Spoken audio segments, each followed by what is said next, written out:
Hi, I'm Mary D, and you're watching The Philippe Matthews Show.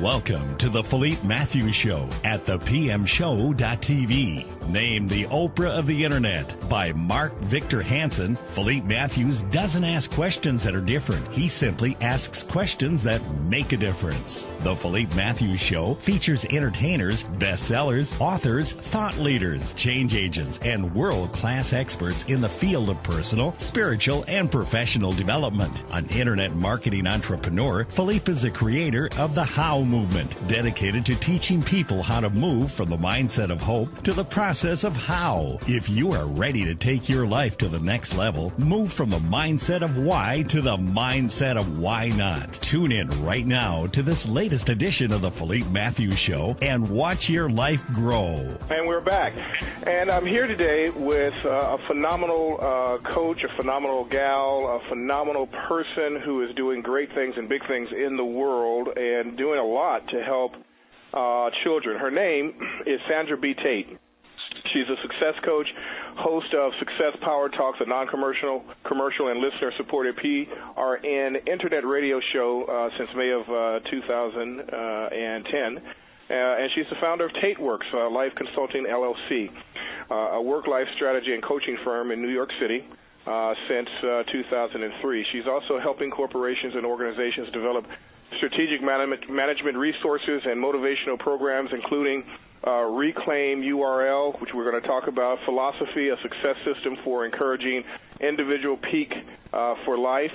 And TateWorks is also working with educational institutions to provide skill assessments, a real world, what she calls edutainment, which is education and entertainment, interactive series known as Begin to Succeed Now to both students and staff. So with all of that, much due respect, how are you, my dear?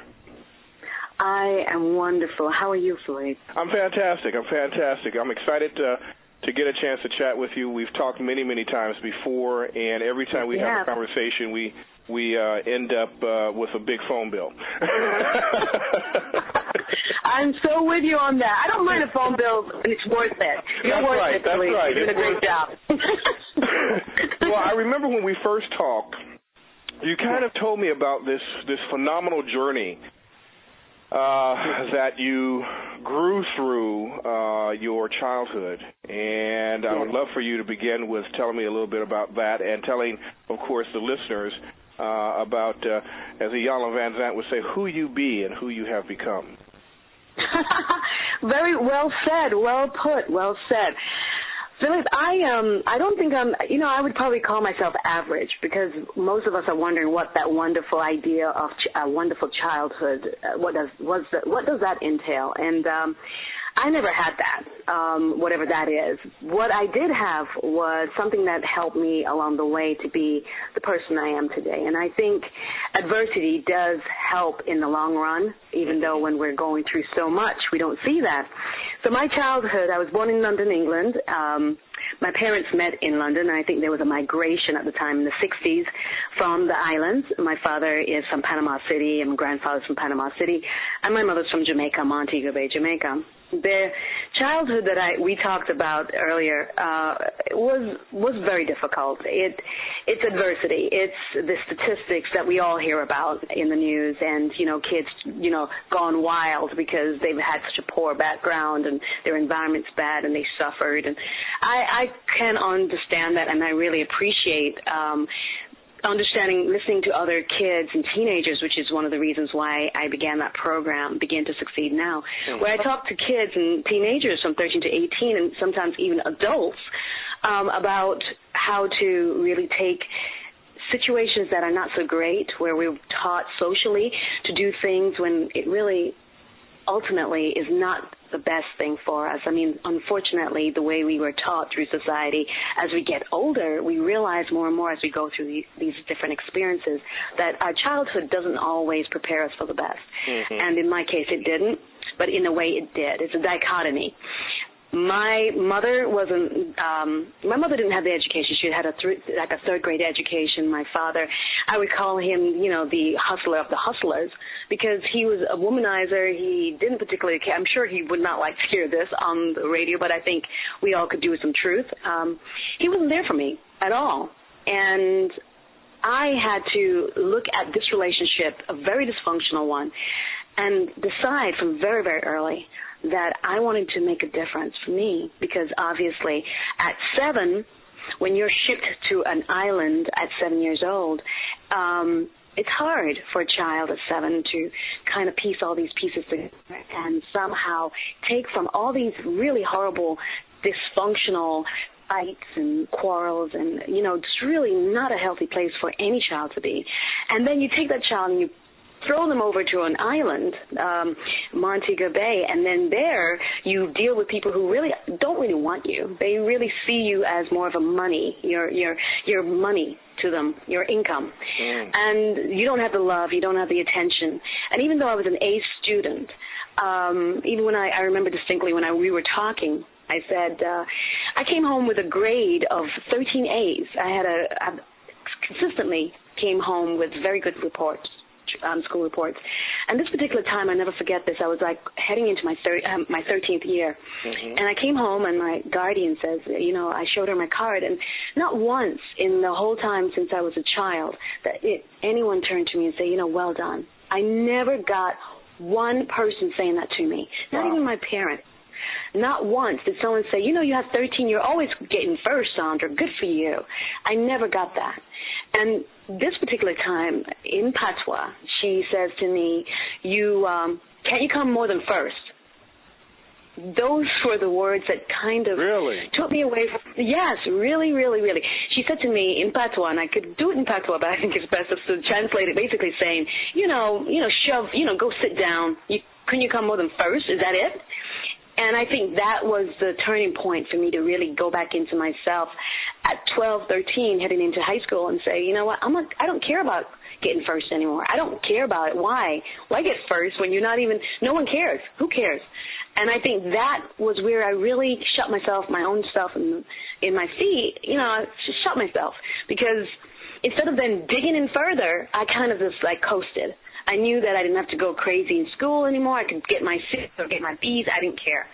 That was really what I am here for when I created TateWorks, Truth and Attitudes Towards Excellence Work, which is my work-life strategy firm, because I feel like if you're being truthful to yourself and you're being honest, your attitude and your actions for excellence will help you through these very, very difficult times. And I think that's where I began to go inward. So, short, I hope. Wow, that's a little bit. Absolutely incredible.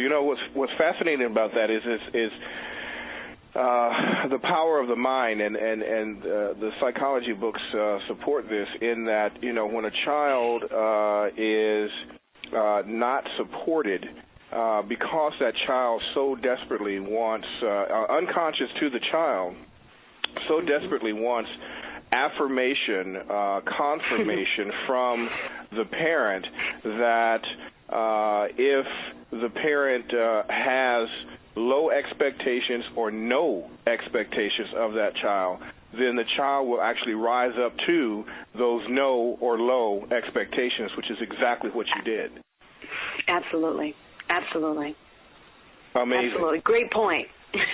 Thank you. Amazing. Well, it's what you do. You do what you do, and I think that's what makes these kind of dialogues so important, because you got to understand that you're not alone. And I think I probably can tell you one thing, though. Even through all these things I'm going to tell you, there are little sparks of hope through all my dialogues with everyone I do. You always come back to the bottom line. Seek out support. Don't always think you're alone. You have to find those wonderful people. And I did. I had neighbors, and some neighbors who kept reminding me that I'm wonderful. And funny enough, and this is something I really want you to take, your listeners to take away, is that, believe it or not, my greatest triumph, so my greatest input, my most positive input, didn't come from my own family, my bloodline. It came from strangers, which changed the way I view the world, which then helped to benefit from the world. believe it or not. Fascinating, fascinating. Give me an example. My neighbor would tell me, when I would cry, and I was, I came from a serious amount of abuse. I mean, it's funny because in the islands, especially we're talking about 7 to 19 when I went to high school there, the environment is so different. The culture is so different.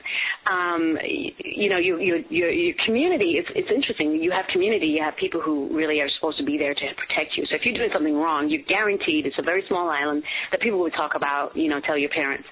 But in this particular case, with just how I was treated as a child in this particular home where my mother left me, her sister was my guardian, and the neighbor would always pull me aside and see the abuse and the hurt and the pain, and she would always pull me aside and tell me how wonderful I was and how special I was. And she never, ever, ever let me see myself down too long. I went to her for the same support and comfort and, love that I was supposed to get from my own unit, my own family unit. I got it from her. So it's people like that were in the fringe of my life that kept me afloat. Mm-hmm. Socially, socially, physically, emotionally.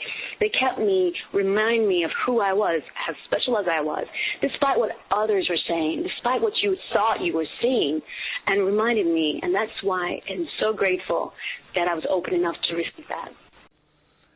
You're watching the Philippe Matthews shows. Now, let me just give you my opinion. He is the Oprah of Internet. What that means is that he is getting together the biggest audience of people that want to make a difference in the world. And if that's you, you keep watching.